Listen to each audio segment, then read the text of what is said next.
하나님 말씀 봅니다. 하나님 말씀 두 군데를 보겠습니다.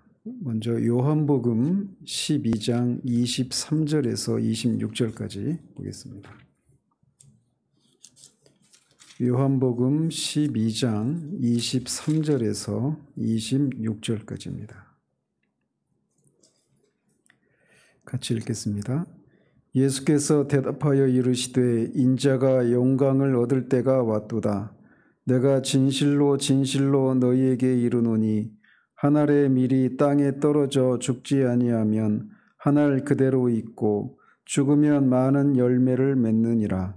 자기의 생명을 사랑하는 자는 잃어버릴 것이요 이 세상에서 자기의 생명을 미워하는 자는 영생하도록 보존하리라. 사람이 나를 섬기려면 나를 따르라. 나 있는 곳에 나를 섬기는 자도 거기 있으리니 사람이 나를 섬기면 내 아버지께서 그를 귀히 여기시리라. 아멘. 뒤에 로마서 한 구절을 봅니다. 로마서 8장 17절 한 절입니다. 로마서 8장 17절 같이 읽겠습니다. 자녀이면 또한 상속자 곧 하나님의 상속자요 그리스도와 함께한 상속자니 우리가 그와 함께 영광을 받기 위하여 고난도 함께 받아야 할 것이니라. 아멘. 읽는 김에 뒤에 28절 29절도 같이 한번 읽겠습니다. 로마서 8장 28절 29절 같이 우리가 알거니와 하나님을 사랑하는 자 곧 그의 뜻대로 부르심을 입은 자들에게는 모든 것이 합력하여 선을 이루느니라. 하나님이 미리 아신 자들을 또한 그 아들의 형상을 본받게 하기 위하여 미리 정하셨으니 이는 그로 많은 형제 중에서 맏아들이 되게 하려 하심이니라. 아멘. 지난주에는 그리스도의 십자가와 우리가 겪는 다양한 종류의 그런 고난과는 어떤 관계가 있는지, 다른 말로는 우리가 겪는 고난은 어떤 의미가 있는지에 대해서 살피기 시작했습니다. 존 스턴은 이것에 대해서 6가지를 제시하고 있는데 그 중에 2가지를 지난주에 살폈습니다. 그래서 그리스도의 십자가는 우리가 겪는 고난을 참을성 있게 인내하도록 고무시키는 그런 역할을 한다라고 말씀을 드렸고 또 우리를 성숙한 거룩함으로 이끄는 그런 역할을 하는 것이 고난이다. 이렇게 2가지를 말씀드렸습니다. 오늘은 3번째와 4번째를 살펴보도록 합니다. 3번째로는 그리스도의 십자가는 고난의 섬김을 상징하는 것입니다. 그리스도께서 이 땅에서 성육신하시고 율법 아래에서 이 세상에 이런 질고를 겪으시고 십자가의 죽으심을 죽으시기까지 겪으셨던 그런 그리스도의 그 고난의 섬김의 의미에 대해서 이미 구약의 이사야서에서 소위 여호와의 고난받는 종에 대해서 묘사하고 있는 구절들을 통해서 이미 예언된 바 있는 것입니다. 그래서 여호와의 고난받는 종, 여호와의 고난받는 종에 대한 이 본문이 소위 종의 노래 이렇게 부르기도 하는데 그 본문들이 5군데가 있습니다. 이사야서에. 이사야 42장 1절에서 4절 또 44장 1절에서 5절 나중에 한번 살펴보시기 바랍니다. 49장 1절에서 6절 그리고 50장 4절에서 9절 그리고 가장 긴 본문이고 우리에게 가장 많이 알려져 있는 본문이기도 하죠. 52장 13절에서 53장 12절입니다. 우리가 이사야서 53장만 고난받는 고난받는 메시아에 대한 이 노래를 이제 거기만 우리가 기억하기 쉬운데 그 이외에도 이렇게 4군데가 더 있습니다. 어쨌든 이 소위 여호와의 고난받는 종의 노래라고 한 이 본문들에서 여호와의 고난받는 종의 성품과 행동을 이렇게 요약을 합니다. 그는 외치지 아니하는 목소리를 외치지 않고 목소리를 높이지 않는 그런 온유한 성품의 소유자이고 또 다른 사람을 대할 때 상한 갈대를 꺾지 않고 꺼져가는 심지도 끄지 않는 그런 부드러운 분이시다라고 말을 합니다. 그러면서도 동시에 그는 태어나기 전부터 성령의 충만함을 받고 말씀을 잘 수용해서 이스라엘을 여호와께로 돌아오게 하고 이방의 빛이 되도록 할 목적으로 여호와께 부름받았다라고 그 본문들에서 노래하고 있습니다. 즉 이스라엘을 여호와께로 돌아오게 할 뿐만 아니라 이방의 빛이 되도록 할 목적으로 그 부르심을 받았고 그것을 이루기 위해서 그것을 이루기 위해서 이제 부르심을 받았다 이렇게 말하는데 그 과업을 즉 이스라엘을 여호와께로 돌아오게 하고 이방의 빛이 되도록 하는 이 과업을 수행할 때 그는 등에 매를 맞고 수염을 뽑히고 얼굴을 손바닥으로 맞고 또 그 자신은 많은 무리의 죄악을 담당하고 도살장으로 끌려가는 어린 양같이 그렇게 고난을 받을 것이다라고 노래하고 있습니다. 그런데 그 고난 속에서 그는 얼굴을 부싯돌같이 굳게 해서 끝까지 견디었다라고 말합니다. 그 고난을 다른 사람을 섬기기 위한 것이죠. 열방을 주님 여호와께로 돌아오게 하기 위해서 고난을 받는데 그 고난을 굳게 견딘 결과 많은 사람이 의롭다 하심을 얻고 열방이 축복을 받을 것이다 라고 그 본문들에서 예언을 하고 있습니다. 그런데 이렇게 여호와의 고난받는 종에 대해서 이 복합적으로 묘사하고 있는 이 본문들, 즉 한켠에서는 그런 그 온유하고 부드럽고 성령의 충만을 받아서 이스라엘을 여호와께로 돌아오게 하고 열방이 빛이 되게 하는 어떤 긍정적인 이런 것들을 묘사하면서 이 과업을 수행하기 위해서는 또 고난을 당해야 된다라고 하는, 그리고 그 고난을 통해서 그냥 끝나버린 것이 아니라 그 고난을 통해서 열방이 축복을 받게 되는, 그래서 이 여호와의 종에, 고난받은 여호와의 종에 대해서 복합적으로 묘사하고 있는 것에서 우리가 주목할 만한 것이 있는데, 그것은 뭐냐? 고난과 섬김 그리고 순환과 선교가 함께 어울려 있다라고 하는 사실이에요. 우리는 바로 이 이사야에서 노래하고 있는 이 고난받는 종은 바로 예수님이라고 하는 것을 우리는 분명하게 봅니다. 그래서 지금도 현대 유대인들에게는 이사야서 53장 이런 장들이, 고난받는 여호와의 종에 대한 이 장들이 금서입니다. 그 부분을 읽지 못하도록 하고 있어요. 뻔히 예수님에 대한 얘기가 분명하니까 말이죠. 어쨌든 이렇게 고난의 섬김을 통해서 열방이 축복을 받는다라고 예언하고 있는데, 그것이 그리스도의 십자가의 고난을 통해서 성취되었습니다. 그런데 우리는 이렇게 열방의 빛을 가져오는 그 종의 사명이 단지 그리스도에게서 성취되고 그것으로 끝난 것이 아니라 그 사명이 이제 교회에 의해서 이루어져야 한다라고 말을 하고 있다는 거예요. 그래서 사도행전 13장 47절에 보면 주께서 이같이 우리에게 명하시되 내가 너를 이방의 빛으로 삼아 너로 땅끝까지 구원하게 하리라 하셨느니라, 이렇게 얘기하고 있단 말이죠. 그래서 고난이라고 하는 섬김을 통해서 열방이 복을 받게 되는, 즉 열방이 구원을 받게 되는 그 섬김, 그 사명이 이제 교회에게 주어져 있다는 것이죠. 그리고 이것은 또 우리 개인에게도 주어져 있는 것이기도 합니다. 그런데 이렇게 이 고난이 섬김의 과정 속에 고난이 반드시 있다라고 말을 하고 있어요. 그러면서 우리가 주목해야 될 것이 오늘 우리가 읽은 본문에서 말하고 있는 것인데, 이 고난이라고 하는 것은 우리의 섬김이 풍성하고 효과적이기 위해서는 반드시 필수 불가결한 것이다라고 말하고 있다는 사실이에요. 그래서 오늘 본문이 우리에게 그것을 분명히 말을 해주고 있습니다. 그리고 제가 읽지는 않았지만 요한복음 12장 23절 26절 오늘 본문 거기에서 그 사실 우리의 섬김이 풍성하고 효과 있기 위해서는 반드시 고난이 반드시 필수 불가결하다 이렇게 말하고 있단 말이에요.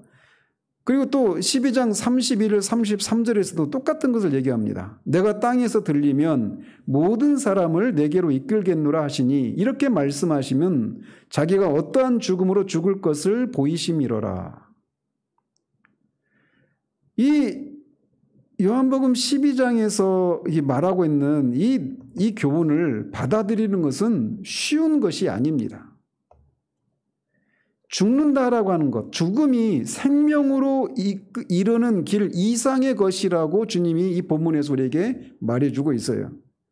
죽음은 생명으로 이르는 그런 길 이상의 것으로 이 본문에서 주님이 말씀하고 계신 것은 죽음은 많은 결실을 맺게 하는 신비다라고 말하고 있다는 거죠. 그래서 농작물, 밀알이 땅에 떨어져서 죽지 않으면 그냥 밀알은 그냥 하나의 씨앗으로 남을 뿐입니다. 그런데 밀알이 죽으면 많은 열매를 맺는다라는 거예요. 무엇보다도 먼저 이것을 주님이 자신에게 적용하죠. 그래서 이 12장 이 말씀을 하시기 전에 이 빌립을 찾아온 몇몇 헬라 사람들이 안드레에게 찾아와 가지고 이제 예수님을 만나기를 원한다라는 얘기를 빌립을 통해서 이렇게 예수님께 전했을 때 예수님 이런 말씀을 하시는 거예요. 그래서 주님은 이제 막 죽음을 통해서 죽음 안에서 영광을 얻을 참이었단 말이죠. 그런데 이제 예수님은 몇몇 헬라인 정도가 아니라 모든 나라의 사람들을 그에게로 이끌기 위해서 십자가에 들릴 것이다라고 말씀하셨어요. 우리가 알다시피 주님은 이 지상사역을 십자가를 지시기 전까지 그분의 사역은 대부분 이스라엘 집에 잃어버린 양들에게로 제한시키셨습니다. 그래서 수로보니게 여인이 자기 귀신 들린 딸을 고쳐달라고 하셨을 때도 예수님이 인자는 이스라엘 집에 잃어버린 양에게로만 양을 위해서만 있다라고 말씀하셨을 때 수로보니게 여인이 그거를 인정을 하면서 이제 그 개도 주인의 상에서 떨어지는 그런 빵 부스러기를 먹는다라고 하면서 자신은 그렇게 불쌍히 여겨달라고 하면서 예외적으로 이방 여인에게 그런 사역을 귀신을 쫓아내시는 사역을 하시죠. 그런데 어쨌든 주님의 이 지상에서 십자가를 지시기 전까지는 예수님의 지상 사역은 이스라엘 집에 잃어버린 양들에게 제한되어 있었어요. 그렇지만 이제 그의 죽음과 부활 이후에는 주님이 말씀하신 것처럼 내가 땅에서 들리면 모든 사람을 내게로 이끌겠노라 이렇게 말씀하신단 말이죠. 그래서 전 우주적인 그런 권위와 힘을 가지게 되십니다. 그래서 유대인과 이방인들 모두를 자신에게로 이끄시겠다라고 말씀하시고 계신 거예요. 그런데 그 일이 가능하기 위해서는 고난이라고 하는 것을 통과해야 한다는 것이죠. 그런데 이것을 주님은 단지 자기 자신에게 대해서만 말하고 있는 게 아니에요. 그런 주님을 따르고 그와 같이 생명을 얻어야만 하는 그의 제자들에게도 이 원리를 적용시키고 있다는 것이죠.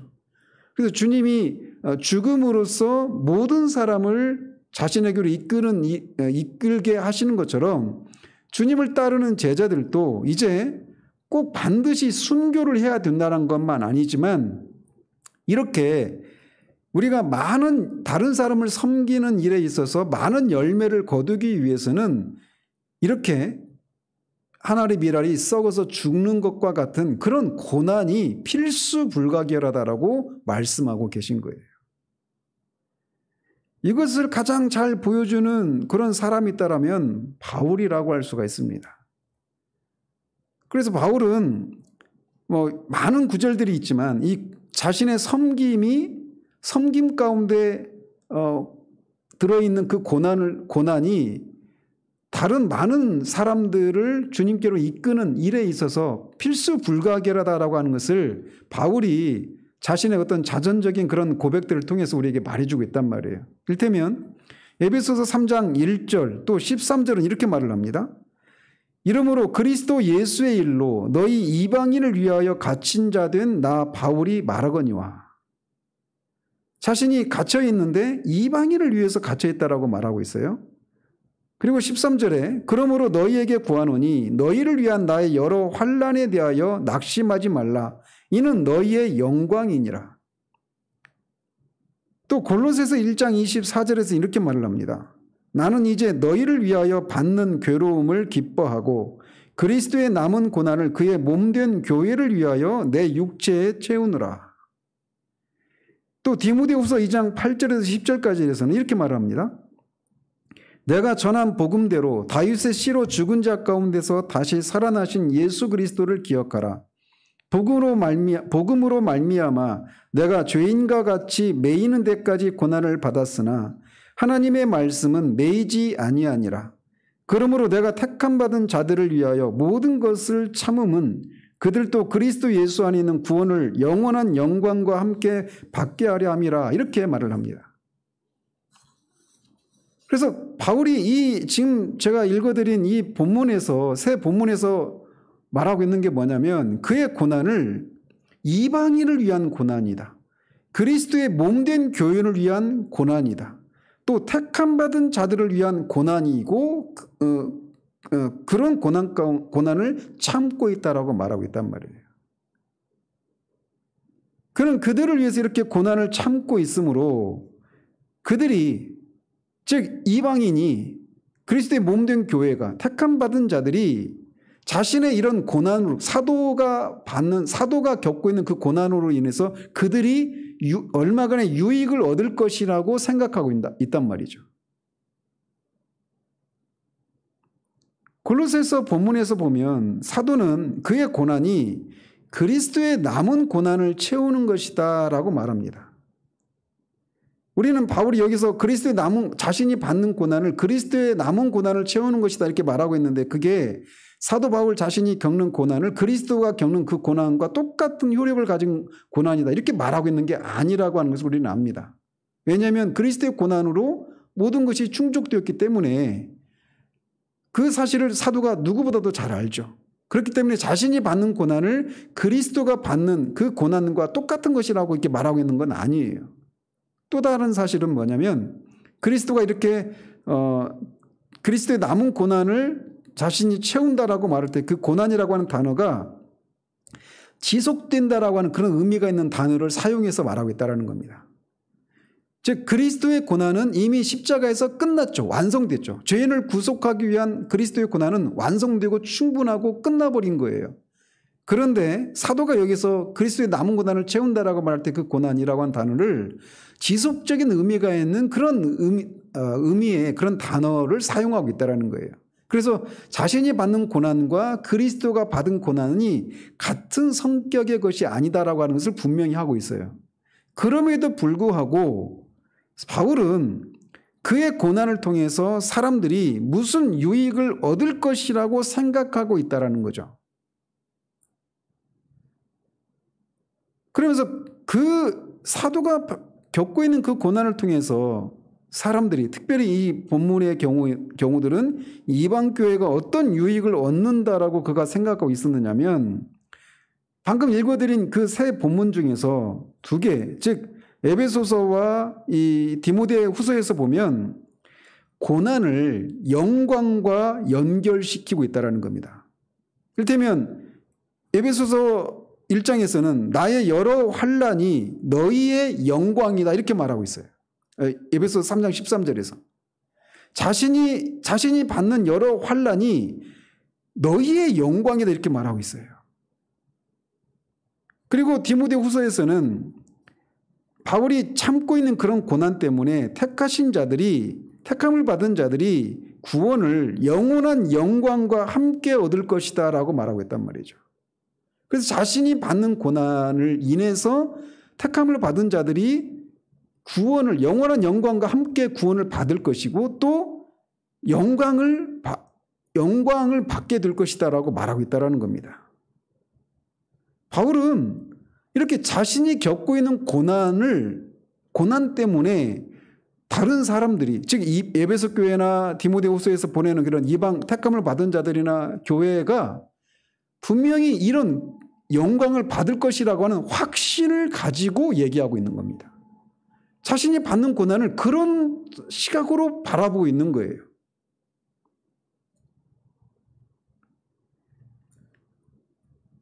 왜냐하면 그래서 마치 그의 고난이 그리스도의 고난처럼 구원하는 효력이 있어서 직접적으로 어떤 영향을 주는 것처럼 생각하고 있단 말이에요. 왜냐? 지금 바울이 겪는 고난을 에베소 1장에서는 에베소 3장 1절에서는 예수를 인하여 이렇게 말을 합니다. 그리고 디모데후서에서는 복음을 위해서 받고 있다라고 말하고 있어요. 즉 자신이 지금 고난을 받는 이유가 복음 때문에 고난을 받고 있는데 그것이 왜 그 다른 사람들에게 영광이고 다른 사람들에게 구원이 되느냐? 그거는 바울이 전하는 복음을 그들이 받아들여야만 구원을 받고 영광을 얻기 때문이라는 거죠. 그러니까 바울이 그런 복음 때문에 자신이 고난을 받는 것은 그들에게는 영광이라는 거예요. 사도 바울이 받는 고난은 그들의 구원을 이루기 위해서 필수 불가결한 것이다라고 생각하고 있다는 거죠. 즉 우리가 받는 고난은 다른 사람들의 유익을 위해서 필수 불가결하다 이렇게 생각하고 있다라는 거예요. 다른 사람을 섬기는 과정에서 받는 고난을 이런 측면에서 바라볼 때 우리는 그 고난을 인내할 수 있습니다. 우리가 사람이라고 하는 존재는 우리가 하는 어떤 것들에 대해서 어떤 의미를 찾지 못하면 우리가 그 일을 지속해 나갈 수가 없습니다. 지나가면서 말씀드리지만 저도 이 목회자로서 끊임없이 그런 어떤 회의가 밀려올 때가 종종 있습니다. 맨날이라고 할 수는 없지만 그런 회의가 밀려올 때가 있어요. 그런데 여기서 지금 사도는 자신이 받는 고난이 다른 사람들이 구원에 이르고 다른 사람들이 영광을 함께 얻는 것을 위해서 필수 불가결한 것이다라고 생각하고 있다는 것이죠. 그러니까 자신이 받는 고난이 의미가 있는 겁니다. 다른 사람들의 구원과 다른 사람들이 영광을 얻기 위해서 필수 불가결한 것이다라고 하는 것을 그가 생각하고 있다는 거예요. 그러니까 그 고난을 참을 수가 있는 것이죠. 의미가 있는 것이니까.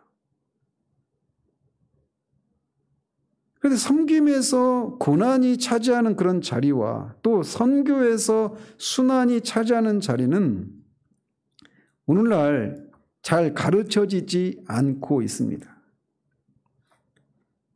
그렇지만 우리가 복음을 전도하는 데 있어서 또 선교의 어떤 풍성한 열매를 맺는 데 있어서 가장 큰 비밀이 있다면 그것은 기꺼이 고난받고 죽으려고 하는 마음이라는 거예요. 그 죽음이라고 하는 것이 실제적인 순교를 당하는 그런 것일 수도 있지만 꼭 굳이 그렇게 순교를 당하는 것이 아니라 하더라도 우리는 매일매일 인기에 대한 죽음을 각오하는 그런 죽음을 수반하기도 할 수 있고 또는 자존심에 대해서 죽는 즉 인간적인 어떤 능력과 지혜와 이런 것을 인해서가 아니라 성령을 의지해서 겸손한 방법을 사용함으로써 우리의 자존심, 우리의 자아가 날마다 죽어야 하는 그런 죽음을 경험해야 하기도 합니다. 또는 선교의 경우에는 인종적으로나 국가적인 편견에 대해서 죽어야 하는 이런 것도 있죠. 우리가 대부분 선교지는 제3세계권인 경우들이 많죠. 동남아나 아프리카나 뭐 이런 좀 우리보다 경제적으로 여러 가지 면에서 좀 못 사는 그런 나라에 우리가 복음을 가는 경우들이 많은데 그들을 바라볼 때 우리가 그들의 인종이나 그들의 어떤 국가의 어떤 그런 어떤 뭐 국격이랄지 또는 어떤 경제적인 수준 이런 것들에 대해서 무시하려고 하는 이런 마음들이 불쑥불쑥 일어나거든요. 그런데 그런 것들에 대해서 인종적인 편견이나 또는 국가적인 편견에 대해서 우리가 죽어야 합니다. 그래야 어떤 열매를 맺는다라는 거죠. 또는 물질적인 그런 안락에 대해서 죽는 그런 죽음을 경험해야 한다라는 거예요. 이렇게 교회가 열방의 빛을 가져오려면 반드시 고난받아야 하고 열매를 풍성하게 맺으려면 죽어야 한다는 거예요. 왜? 그리스도께서 그렇게 하셨으니까. 그리스도께서 십자가에서 죽으신 것도 결국 같은 것을 얘기하고 있는 거란 말이죠. 이렇게 우리가 받는 고난은 섬김에 그리스도의 십자가는 우리가 어떤 모습으로 섬겨야 하는가라고 하는 것을 우리에게 말해주고 있는 거예요. 섬김에는 반드시 고난이 필수 불가결하다. 특별히 풍성한 열매를 맺기 위해서는 이 고난이라고 하는 것은 필수 불가결하다라고 하는 것을 우리에게 말해준다라는 거죠. 네 번째로 그리스도의 십자가는 궁극적인 영광의 소망이다라고 말할 수 있습니다. 히브리서 12장에 보면 예수님은 그의 죽음을 넘어서 부활을 내다봤습니다. 그리고 그의 고난을 넘어서 그가 장차 받게 될 앞에 있는 그 즐거움을 바라보았습니다. 그래서 그 앞에 있는 즐거움을 인해서 그 수치를 견뎌냈다라고 히브리서 기자는 말하고 있습니다. 그런데 바로 예수님을 따르는 자들도 그런 시각을 공유하기를 기대하셨습니다. 즉 주님이 앞에 있는 영광을 바라보면서 지금 여기서 겪고 있는 고난을 견디는 이런 시각을 그를 따르는 자들도 공유하기를 기대했다라는 거죠. 그래서 고난이라고 하는 것은 불가피하다라고 하는 것을 주님을 따르는 사도들이 성경 곳곳에서 수도 없이 얘기하고 있습니다. 그래서 만일 세상이 주님을 미워하고 핍박했다면 그의 제자들 역시 미워하고 핍박할 것이다라고 요한복음에서도 요한복음 15장 18절 21절에서 말하고 있어요. 그리고 사실상 고난은 하나님의 모든 백성에게 주어진 그의 선물이고 그들의 부르심의 일부라고 사도 베드로는 말하고 있습니다. 그렇기 때문에 고난을 인해서 이상한 일을 당하는 것처럼 여기지 말라라고 베드로는 말하고 있어요. 사도 바울은 아예 단도직입적으로 이렇게 말합니다. 무릇 그리스도 예수 안에서 경건하게 살고자 하는 자는 박해를 받으리라. 이렇게 고난이라고 하는 것은 주님의 뒤를 따르는 제자들에게 있어서 고난은 필수 불가결한 것이다. 피할 수 없는 것이다라고 말하고 있단 말이에요. 게다가 그리스도처럼 고난을 받음에 있어서 그들은 그리스도와 함께 고난받습니다. 그리스도를 따르는 자들은 이제 고난을 단지 그냥 구경하는 사람도 아니고 그 고난을 목격한 사람도 아니고 심지어 고난을 본받는 자 이상이라는 거예요. 이게 무슨 말이냐? 그리스도를 따르는 자들은 그의 잔과 그의 세례를 나누고 그의 고난에 실제로 참여하는 사람들이라는 거죠. 그렇기 때문에 그리스도를 따르는 자들이 그리스도의 고난을 나누었기 때문에 그들이 그리스도와 함께 영광도 함께 나눌 것이다 라고 성경 우리에게 말해주고 있어요. 즉 고난이 필수 불가결한 것이다 이렇게 말하고 있는데 이것은 두 가지 측면에서 그렇다는 겁니다. 하나는 세상이 적대적이기 때문에 그리스도와 그를 따르는 자들에게 세상이 적대적이기 때문에 고난은 필수 불가결하다 이렇게 말을 하고 있어요. 그런데 또 한 측면에서는 이렇게 말을 하기도 한다는 겁니다. 이 고난이라고 하는 것은 이제 고난에 그리스도와 함께 동참한 자들은 그리스도와 함께 영광에도 함께 동참을 합니다. 그래서 이 고난이라고 하는 것이 영광을 준비하는 데 있어서 필수 불가결하다라고 성경은 말하고 있다는 거예요. 다시 한번 말씀드립니다. 고난은 왜 그리스도인들은 이 땅에서 고난이 필수 불가결한가? 그것은 세상이 그리스도와 그를 따르는 자들에게 적대적이기 때문에 그래요. 그리고 그 배후에는 용이 있죠. 사탄이 있죠. 요한계시록에서 말하고 있는 것처럼. 그런데 또 한 측면에서 고난이 왜 그리스도인들에게 필수적이냐? 고난은 우리가 고난받은 그리스도가 고난 후에 누리게 된 그 영광에 동참하게 될 사람들인데 그 영광에 동참하기 위해서는 우리가 준비가 필요하다는 거예요. 바로 그 영광을 누리게 될 그 준비의 과정이 고난이다라는 거죠. 그래서 사도행전 14장 22절에서 우리가 하나님 나라에 들어가려면 많은 환난을 겪어야 할 것이라 이렇게 말하고 있어요. 같은 것을 요한계시록 7장 9절에서도 사도 요한이 그 환상을 통해서 보았죠. 흰 옷을 입은 그 수를 헤아릴 수 없이 많은 그런 승리한 무리들, 그들이 누구냐고 물었을 때 모른다고 하니까 물었던 존재가 대답을 해주죠. 그들은 많은 큰 환난을 통과한 자들이다 이렇게 말을 하고 있어요. 그리고 그 말미에 7장 말미에 그들이 이제 그 하나님 나라에서 눈물도 슬픔도 아픈 것도 없이 그렇게 온전한 영광을 누리게 될 것이라고 말하는데 그 영광을 누리기 위해서 그들이 큰 환난을 통과한 자들이다 이렇게 말하고 있단 말이죠. 그래서 이런 본문들에서 우리에게 말해주고 있는 것은 고난을 영광을 준비하는 과정으로서 고난이 필수 불가결하다 이렇게 성경은 말하고 있다는 거예요. 그렇기 때문에 우리가 고난을 견딜 수 있는 또 다른 이유가 있다면 바로 우리가 장차 누리게 될 이 영광에 대한 소망 때문이다 이렇게 말을 할 수가 있는 것입니다. 그렇기 때문에 우리를 거룩하게 하고 또 그리스도를 닮도록 만들려는 하나님의 이 목적에 대한 관점을 우리가 개발할 필요가 있는 거예요. 그래서 우리는 장차 하나님이 우리를 구원하신 궁극적인 목적이 무엇인가, 그리고 우리가 장차 누리게 될 그 영광이 무엇인가를 상기시켜주는 그런 성경 본문들을 자주 묵상할 필요가 있는 겁니다.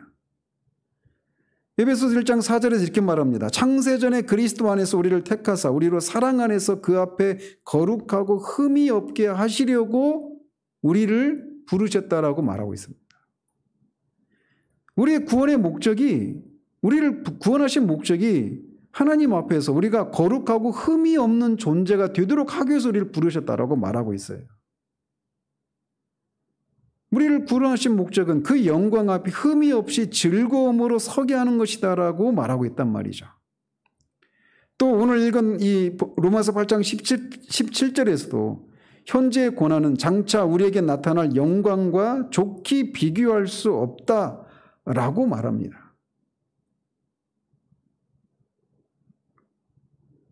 그래서 고린도후서 4장 17절에서 말하고 있는 것처럼 우리가 잠시 받는 환난에 경한 것이 지극히 크고 영원한 영광에 중한 것을 우리에게 이루게 함이기 때문이다라고 말하고 있어요.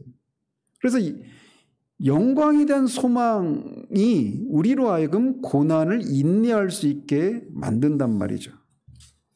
자, 그렇다면 장차 우리에게 하나님이 주시고자 하시는 이 영광, 그래서 아까 읽었던 본문 로마서 8장 28절 29절에서 말하고 있는 것처럼 고난을 포함해서 모든 것이 합력해서 선을 이루게 하시도록 하는 그 목적이 무엇인가라는 거예요.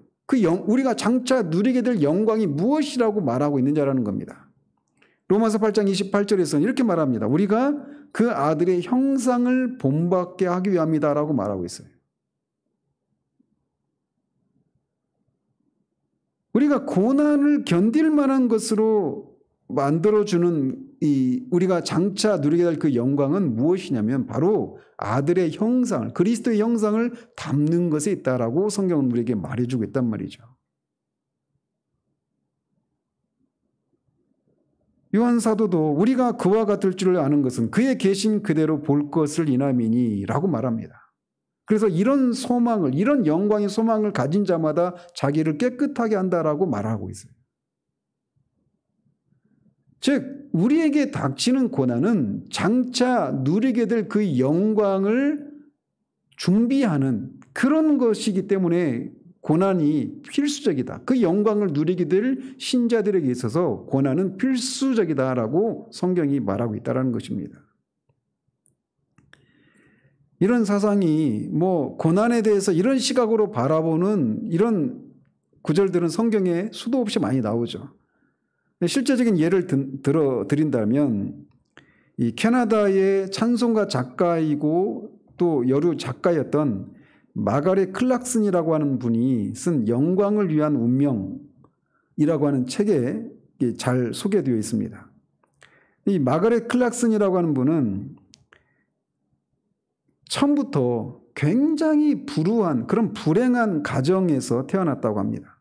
그래서 일생 동안 고난은 그녀의 동반자였다고 합니다. 그래서 그 고난을 인해서 분노하고 좌절하고 절망하고 심지어 자살 충동까지 자살하고 싶은 유혹까지 포함해서 그런 고난의 그런 연속인 그런 삶을 살았다고 그래요. 제가 이분 책을 읽지는 않고 그냥 직접적으로 읽지는 못해서 제가 내용들은 충분히 모르겠지만 영광을 위한 Destined for Glory라고 하는 책인데 영광을 위한 운명 이런 제목으로 번역이 된 걸로 알고 있어요. 그러면서 그녀가 그렇게 그런 지난한 그런 고난 때문에 자살 충동까지 느낄 정도로 이렇게 고난을 겪는 그런 삶을 살았는데 그런 삶을 살다가 점차 그녀가 하나님의 주권, 즉 하나님께서 그의 영원한 목적을 수행해내는 것을 돕기 위해서 악이 본래 갖고 있는 바로 그 고난을 이용함으로써 악에 대한 그의 주권을 보이신다라고 하는 것을 믿게 되었다라고 합니다. 무슨 말이냐? 하나님께서 우리는 영광을 누리게 될 운명을 가진 존재들인데 그 영광을 누리게 될 그 운명을 가진 그 영광을 누리도록 하기 위한 그 궁극적인 목적을 이루기 위해서 하나님께서 악의 한 특징인 고난을 사용해서 우리를 그 영광을 누릴 수 있는 사람으로 빚어가시는 일들을 하신다라고 하는 것을 깨달았다라는 거예요. 그리고 그 고난을 하나님이 주권적으로 다루시고 섭리하신다라고 하는 것을 깨달았다라는 겁니다. 그래서 그런 과정에서 하나님은 값어치 없는 그런 금속으로 금을 만들려고 했던 그런 연금술사들처럼 하나님은 더 위대한 그런 연금술사로서 악을 선으로 변성시키시는 그런 일을 그 일에 성공하셨다라고 그가 고백합니다. 즉 우리는 영광을 받을 운명인데 그 영광을 위해 하나님은 우리를 창조하셨다라는 거예요. 근데 그것을 위해서 하나님이 고난이라고 하는 것을 사용하셔서 그렇게 연금술사처럼 그렇게 고난을 선으로 바꾸시는 그런 일을 하신다라고 하는 것을 그가 발견했다라는 것입니다. 그의 찬송가 가사 중에 이런 가사가 있습니다. 오 하나님 아버지 당신은 주권자 인간의 고통의 주인 지상의 슬픔을 하늘의 유익이라는 금으로 바꾸시네. 모든 악을 제압하시네. 정복자만이 할 수 있듯이 당신의 사랑은 우리 영혼의 영원한 유익을 추구하시네. 그런데 우리의 천성은 고통스러운 것, 고난 이런 것을 우리는 원치 않습니다. 하나님이 우리를 영원한 유익을 우리가 누리도록 하기 위해서 영원한 영광을 누리도록 하기 위해서 고난을 사용하신다라고 하는 것을 우리가 머리로는 얼마든지 받아들이고 그렇다라고 때로는 우리가 거기에 은혜를 누리고 감사하고 그런 감정적인 반응을 보일 수 있어요. 그런데 실제로 그런 일이 우리에게 닥칠 때 우리의 천성은 그 고난을 싫어한단 말이에요. 그래서 C.S. 루이스는 그와 관련해서 이렇게 말을 합니다. 우리는 실제로 우리가 하나님께 매우 가치가 없는 존재여서 하나님께서 우리를 자연적 충동에 따르도록 내버려 두기를 바랄지도 모른다. 그러니까 그냥 그 고난을 우리가 천성적으로 싫어하잖아요. 근데 그 고난을 통해서 우리를 변화시키시려고 하는 이 하나님의 이 의도를 우리가 바라지 않는다라는 거예요. 우리의 천성이. 그래서 하나님이 그런 것을 통해서 우리를 연단하시고 훈련시키는 것을 원치 않는다라고 말할 수 있단 말이에요. 그리고 그것을 하나님께 그렇게 말씀드릴 수도 있다는 것이죠. 그런데 그렇게 하는 것은 우리가 다시 한번 더 많은 사랑이 아니라 더 적은 사랑을 요청하고 있는 것이다 라고 말합니다.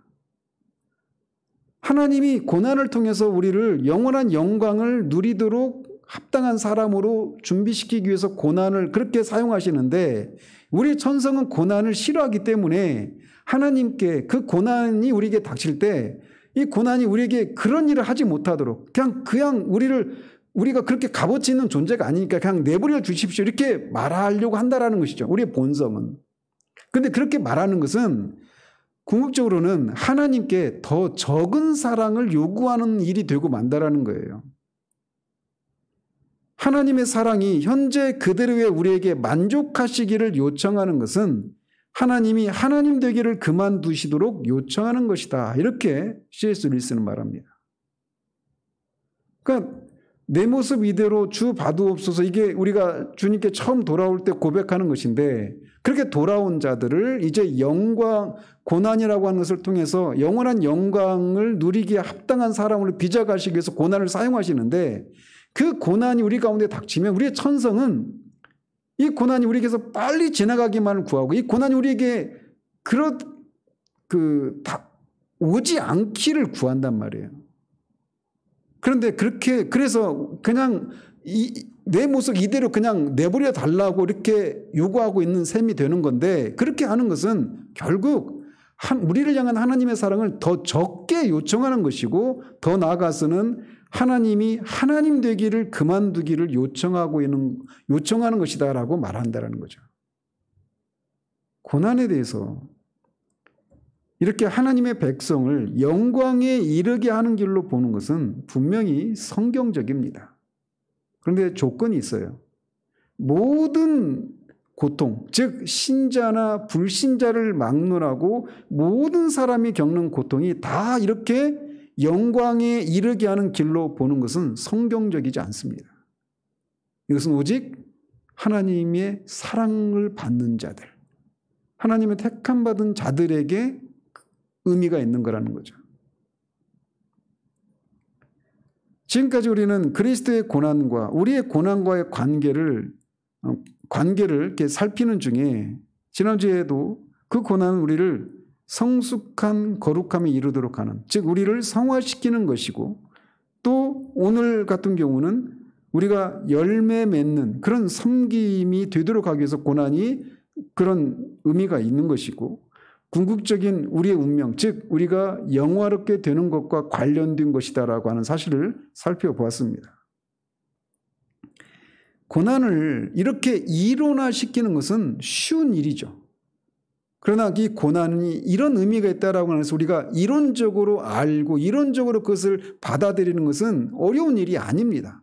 때로는 이런 것을 깨닫고 이런 것을 아는 것에서 오는 그런 감동을 받기도 하고 눈물을 흘릴 수도 있어요. 그런데 말씀드린 것처럼 정작 정말 그렇게 고난이 우리 가운데 찾아올 때 그 고난을 실제적으로 그런 시각으로 바라보는 것은 또 다른 문제일 수 있습니다. 그런데 정말 그렇게 고난 가운데서 고난이 찾아와서 앞이 막막하고 도무지 숨을 쉴 수조차 없는 그런 공포가 우리 가운데 엄습할 때, 우리의 삶이 아무런 희망이 보이지 않을 때 우리가 유일하게 바라볼 수 있는 것은 바로 그리스도의 십자가예요. 그리스도의 십자가에서 그리스도께서 그렇게 고난을 당하시는 것을 통해서, 그 고난을 통해서 순종함을 배우셨던 것처럼 우리도 고난을 통해서 더 성숙함에 이르고, 그 고난을 통해서, 그 십자가의 고난을 통해서 주님이 많은 열매를 맺게 되신 것처럼 우리도 그 고난을 통해서 우리가 섬기는 일에 있어서 많은 열매를 맺기 위해서 그 고난이 필수적이라고 하는 것을 우리가 기억해야 된다는 것이죠. 그리고 그 고난을 겪으시면서 그 앞에 있는 영광을 생각하면서 그 고난을 견디셨던 것처럼 우리에게 찾아오고 있는 이 고난이 바로 그것을 위해서 우리를 준비시키기 위한 것이다라고 하는 그런 것을 붙들기 위해서는 우리가 바라봐야 될 것이다 하면 바로 그리스도의 십자가예요. 그리스도의 십자가는 우리에게 고난이 너희들에게 찾아온 고난은 이런 의미가 있는 것이다라고 우리에게 말해주고 있기 때문에 그렇습니다. 그러므로 지금 우리가 고난 중에 있다라면 우리의 고난이 이런 의미가 있다라고 하는 것을 실제로 깨달아서 고난을 통해서 좀 더 거룩해지고 고난을 통해서 다른 사람이 유익을 얻는 것을 인해서 인내할 수 있게 하고 고난이 장차받을 영광을 위해서 준비하는 과정을 이라는 것을 알아서 단지 고난에서 벗어나기만을 구하는 것이 아니라 고난을 통해 우리의 생각과 존재가 더 그리스도를 닮아가기를 위해서 구하는 그런 데까지 우리가 나아가야 합니다. 저는 오늘 특별히 전하는 말씀 중에 고난이 이 섬김의 상징이다라고 하는 이 말씀을 이렇게 보면서 제 안에서 많은 위로를 얻습니다. 무엇을 위해서 지금 제가 그런 삶을 살아가야 되는가 이런 질문들 앞에 답을 주시는 것 같은 이런 생각들을 가졌기 때문이에요. 고난이 우리에게 아무런 목적이 없이 찾아오는 것이 아닙니다. 그 고난을 하나님은 통제하시는 주권자이십니다. 그 고난은 분명히 목적이 있어요. 그 목적이 한꺼번에 여러 가지를 다양하게 이루기 위한 것일 수도 있고 우리가 지금까지 살피던 4가지 또는 앞으로 이제 살피게 될 2가지까지 해서 그런 여러 가지 다양한 것들 중에 하나의 목적을 이루기 위한 것일 수도 있고 또 다양한 그런 목적을 동시다발적으로 이루기 위한 것일 수도 있습니다. 그러나 어쨌건 우리는 이 고난을 C.S. 루이스가 지적했듯이 그냥 우리의 천성이 고난을 싫어하는 그 천성을 따라서 고난이 그냥 속히 지나가기만을 구하는 그런 우리들이 아니라 이 고난을 통해서 정말 시편 기자가 말하는 것처럼 고난받는 것이 내게 유익이라 라고 말할 수 있는 그런 여러 가지 유익들을 실제로 얻을 수 있는 그런 우리들 되어지기를 바랍니다. 기도하겠습니다. 하나님 아버지, 고난이 우리의 천성은 그 고난을 달가워하지 않고 그 고난을 통해서 하나님이 우리를 여러 가지 목적을 이루시기 위해서 그 고난을 사용하신다라고 하는 것을 말씀을 통해 배우고 거기에 지적으로 동의하지만 실제적으로 그 고난이 우리 가운데 찾아올 때 우리는 그것을 깡그리 잊어버리고 단지 그 고난 가운데서 고통하고 신음하며 빨리 고통에서 벗어나기만을 구하기 쉬운 것이 우리들임을 주님께 고백을 드립니다. 그러나 그럴 때마다 우리가 들은 말씀들을 기억할 수 있는 우리들 될 수 있도록 도우시옵소서. 그래서 우리에게 다가오는 그 고난이 무엇을 이루기 위한 하나님의 목적인지는 계획인지 속속들이 그 당시에는 알 수 없지만 그 고난을 통해서 하나님이 이루시고자 하시는 것들이 온전히 우리 가운데 이루어지기를 우리가 소망하며 그 주님께 우리 자신을 내어주고 정말 그 고난을 통해서 심지어는 다양한 종류의 그런 죽음을 통해서 많은 열매를 맺고 또 영광을 준비하는 그런 그리스도의 형상을 닮은 사람으로 빚어가시기 위한 그런 하나님의 크신 사랑의 선물인 것을 볼 수 있는 데까지 나아가는 그런 우리들 될 수 있도록 도우시옵소서. 그래서 그 고난 앞에서 자발스럽게 그냥 야단스러운 그런 반응을 보이는 데서 넘어가서 정말 하나님이 나에게 이 고난을 통해서 이제 또 다른 일을 하시고자 하시는구나 라고 하며 두렵지만 그 하나님의 섭리의 손길에 선하신 손길에 우리 삶을 맡겨드리는 그런 우리들 될 수 있도록 도우시옵소서. 그래서 그 고난을 통과한 후에 그것이 있기 전과 그것이 지나간 후에 우리의 존재가 달라져 있는 그런 우리들 될 수 있도록 도우시기를 원합니다. 예수 그리스도 이름으로 기도합니다. 아멘.